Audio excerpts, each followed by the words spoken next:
Welcome to your Washington, D.C. area real estate market report for November of 2024. We have a special election edition for you. We normally begin with interest rates.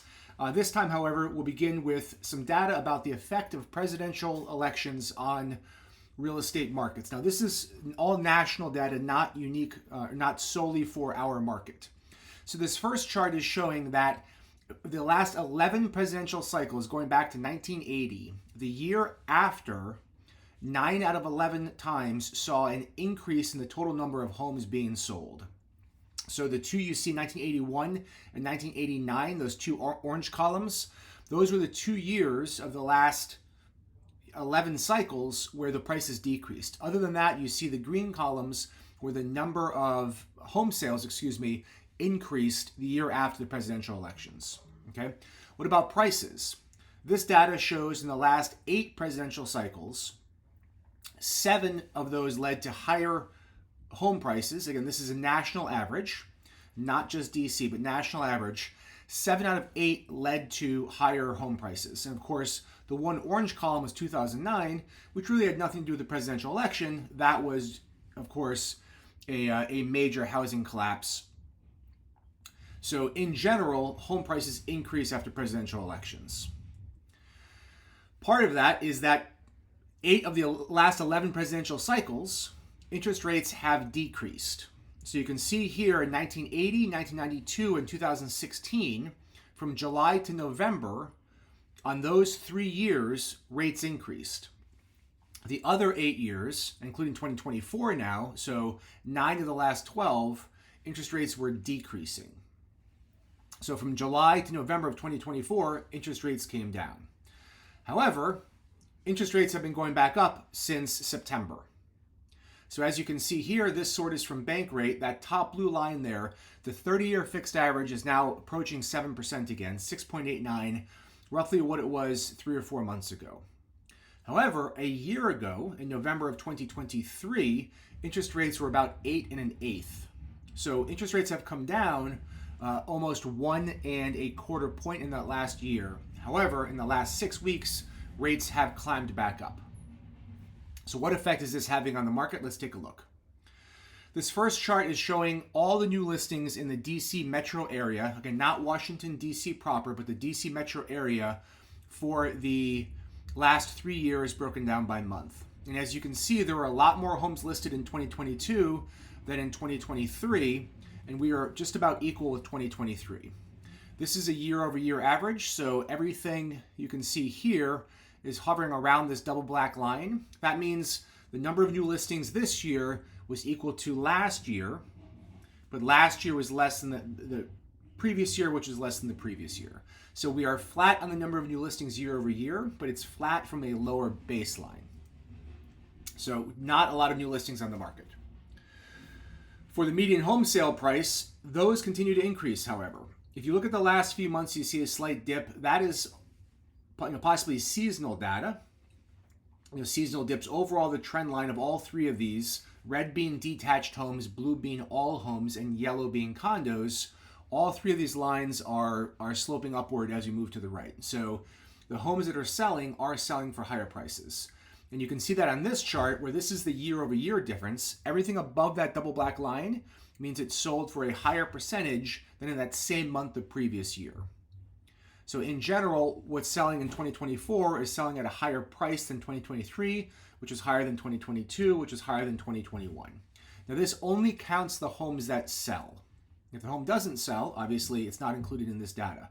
Price per square foot looks very, very similar. Again, all 3 of these lines are trending upwards, and this is our year-over-year map where things are selling higher. Again, with a small dip there in 2023. Other than that, everything is selling higher year-over-year. If we look at the closed sales, this, again, you see roughly the same number of closed sales here in 2024 as in the center in 2023, but those were a lot less than in 2022. And you can see that here on the year-over-year. We are now just about what we were the previous year, but again, that was a low baseline. So this is another chart I put together for this market report. If you look on the left side, you see October of 2020. In that month, this is now just Washington, D.C., to give you an idea. Everything previously was the entire D.C. market. This is just Washington, D.C. In October of 2020, there were 930 homes, that's detached row homes, condos, 930 properties that sold. There were 391 that were pulled from the market that month. Whether it was canceled, withdrawn, or expired, they did not sell, and they were pulled from the market that month. So for every 2.4 properties that sold, there was one that did not sell. Or for every one that did not sell, there were 2.4 that did sell. Of the 930 that sold, they were on the market for 23 days before they went under contract. So just over 3 weeks. October of 2021, you can see there were about 100 fewer homes that sold and about 100 fewer homes that did not sell, changing the ratio to 1.7. So for every home that did not sell, 1.7 successfully sold. Those homes were on the market for 27 days. So 4 days on average more than the previous year. Rates start increasing in March of 2022, and look at the dramatic difference. In October of 2022, only 588 homes sold. The number of homes that did not sell is about even. And 1.2 is our new ratio. And those that sold were on the market for 5 more days on average. Then you see a big jump here. Total volume decreases. So October of 2023, the total number of homes is 100 fewer. The total number of homes that did not sell is, what's that? That's 56 fewer. Ratio is still at 1.1. I'm sorry, 1.2. So we're basically at more or less parity. You know, for every one home that did not sell, only 1.2 sold.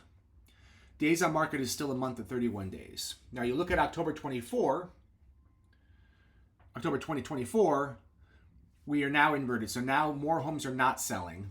This is a snapshot of just 1 month, but you now have 546 houses that sold in Washington, D.C. in October 2024. 646 did not sell. So our ratio is now inverted, and those 546 that sold were on the market for 42 days. So from start to finish, over the last 5 years, October of 2020, the number of homes that did not sell has dropped drastically. The number of homes that did not sell has increased drastically. And the days on the market has nearly doubled from 23 to 42. Keep in mind, the homes that are selling are still selling for higher prices. What's different is the chance that the home is not going to sell. So what does this mean? Are more homes being listed this month? No, we're basically flat from where we were last month and from the previous year. Are home sales increasing? The prices are going up, but the sales are not. The sales are actually, at best, flatlining. However, remember that price is still going up. So if you are considering selling your house, know this. If your home is properly prepared, priced, and marketed, you will still get your price or higher. It is still a seller's market by any stretch of the imagination. When we think the market has softened, it is only because we're comparing it to what it was 3 years ago when rates were 2.77, which is what they were in October of 2021. So when you compare it to that, yes, rates have gone up and the market has softened, but it is still a seller's market. Will the market continue to heat up? I don't think we'll see much growth in the next 2-3 months as we approach the holidays. In the spring market, especially if rates have come down, then I do think the market will heat up. But of course, there are a lot of variables with that prediction. If you are at all curious, contact us for a private consultation, home evaluation. Would love to talk to you about your specific market. And keep in mind the caveat is always, this is talking about the Washington, D.C. market as a whole. What is most important to you is what's going on in your little local submarket, which could be just your neighborhood or just your town. For buyers, we still say now is the time. This is the best time to be a buyer since 2009, when the market had a major correction and properties were much cheaper. Yes, you are paying a higher interest rate, but any buyer who buys now is buying it with the intention, with the plan of refinancing every year or 18 months as rates come down. There's no guarantee they decrease, of course, but that is the prediction of nearly every analyst. So buy now, lock in the house you want, and then refinance the rate and continually improve your payment. Through our preferred lenders, we do have the option for you of refinancing at no upfront cost as many times as you want for 3 years. That's great because you don't have to bring any cash to the table. They can refinance any costs into the loan. So as we watch it, if you lock in today at say 6.5%, when rates fall down to 6, refinance. They fall down to 5.5, refinance. You can have a conversation with our lender at that time to see if it makes financial sense at that moment to refinance, what your monthly savings would be, etc. We also offer our buyer satisfaction guarantee. If for any reason you don't love the house, let us know. We want to work with you and find something else, and we'll sell your house for you at no cost. Terms and conditions, of course, apply. But we want you, when you buy your house, to just be in love with it. And if you ever feel trapped, we are obviously there to help you. And if this interests you at all, whether you're just curious about the market, how much you qualify for, any of the details in this report, by all means, reach out to us for a free consultation. That is your DC real estate market report for November of 2024. I hope you found that informative. I'm Edward Slavis with the Slavis Group of LPT Realty. If we can ever be of service to you, please never hesitate to let us know. Thanks for watching.